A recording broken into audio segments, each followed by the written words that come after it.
రాజన్న సిరిసిల్ల జిల్లా వెమ్లవాడ జూనియర్ కళాశాలలోని గంభీరావుపేట ఎన్నికల కౌంటింగ్ వద్ద ఉద్రిక్తత చోటు చేసుకుంది. సెస్ ఎన్నికల కౌంటింగ్లో గంభీరావుపేట మండలం కొత్తపల్లి గ్రామ బ్యాలెట్స్ బాక్సులు సీల్ లేకుండా ఉన్నాయని ఇండిపెండెంట్ అభ్యర్థి బీజేపీ ఏజెంట్లు అభ్యంతరం తెలిపారు. అధికార పార్టీ జులుం నశించాలని కౌంటింగ్ కేంద్రం వద్ద బీజేపీ కౌంటింగ్ ఏజెంట్స్ ఇండిపెండెంట్ అభ్యర్థులు ధర్నా చేశారు. నిరసనకారులను పోలీసులు బలవంతంగా అరెస్ట్ చేసి పోలీస్ స్టేషన్కు తరలించారు.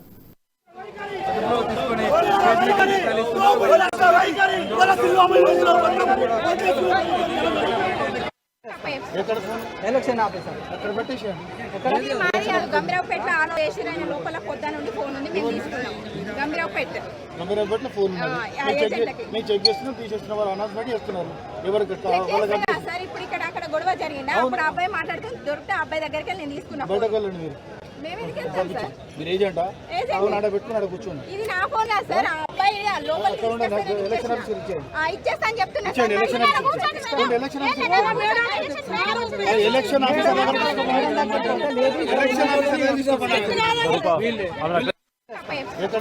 ఎలక్షన్ ఆఫీసర్ అక్కడ పెట్టేసాను.